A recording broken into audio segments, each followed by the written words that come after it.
I think this is the last interview of today here at LabelExpo in Barcelona. And I have spent most of my day here in Hall 3. And I think together with my guest, Christoph, we have lost weight today, right? Oh, absolutely. It was like, hey Morten, good to see you first of all. I mean, the temperature here, right? I'm really tempted to print t-shirts for tomorrow, which is like, we survived the hell of LabelExpo Sauna 2025. This will be unforgettable. I mean, first of all, for really good business, but second of the hottest hall ever. So we measured the temperature on our systems, and the Dow showed me 33 degrees half an hour ago. Oh, man. That is beyond. But and I thought I was smart talking about the high temperature here, because I wanted to say that it seems the high temperature also goes for the business side of Durst here, not only the physical temperature, right?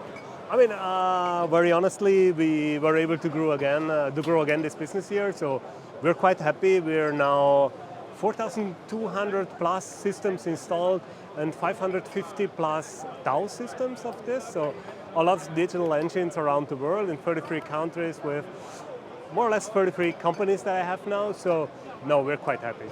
And I can't help thinking about, because I remember one of the first time I spoke to you said that we don't go for be second.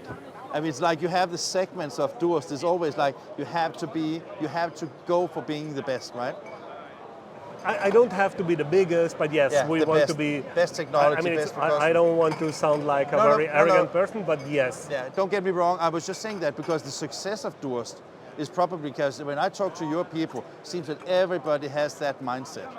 It's, as you say, it's about the people, but I think we all together, on a certain point, decided we want to be there.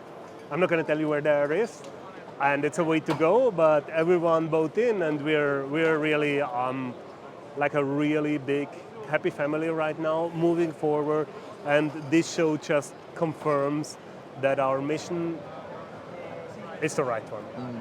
And that is good, because that also makes it fun to go to work every day, right? Yes. Yeah. So when I look at you and your daily life, is that like, I guess you're not sitting very much in your office, are you? No, I'm mostly never in my office. Well, I have a couple of offices, but if you mean Brixen, I love to be in Brixen, but actually I love to more walk there, go up the mountain, something. I do not sit in the office, usually at all. I think some people tell the most time I spend is somewhere on Emirates, or a lot of time in the plane, as you do. I've seen this. And I also see that you quite often visit, for example, China to sign some big deals, right? I would not say big deals, but important deals then. We are mildly successful in China as well as we are in the US and in other places. But it's the passion and the dedication of a whole team we have, and I try just to lead with the example of basically being everywhere. You are, I think you're a very charismatic leader. I've said that to you many times, that I really think that you are, and I'm not sucking up to you or anything, I'm just saying that leadership is also that leaders go in front of your staff. I think that your mid-management seems to be very good, that the silos in your organization is working, and that requires a person like you that go and visit customers, attend the trade shows, try to understand the market the best possible way, right? I have the best job in the world, and I mean it. It's like I really, what I try to do is to lead the innovation roadmap, and the other side to sniff the markets, to understand really what is the problem of a customer. And we have only one mission, to take the pain away from the customer. If we succeed to this, everything else falls into place. And this is not marketing, this is what I think. If you want to know more, I could talk a lot more, but that is basically the essence, is keep my people happy, keep my customers happy, and be there for everyone, and that's what we're doing as well here. I mean, you have, of course, now also spread into several segments. Are all segments developing as planned, or is it something goes faster or slower as you anticipated? Or not everything develops at the same speed, but that was a little bit planned as well. I think here we're at a LabelExpo, which is soon called to be something else. I don't even remember what it is. But Loop, thank you. But definitely packaging is one direction we're going, and that's not just label.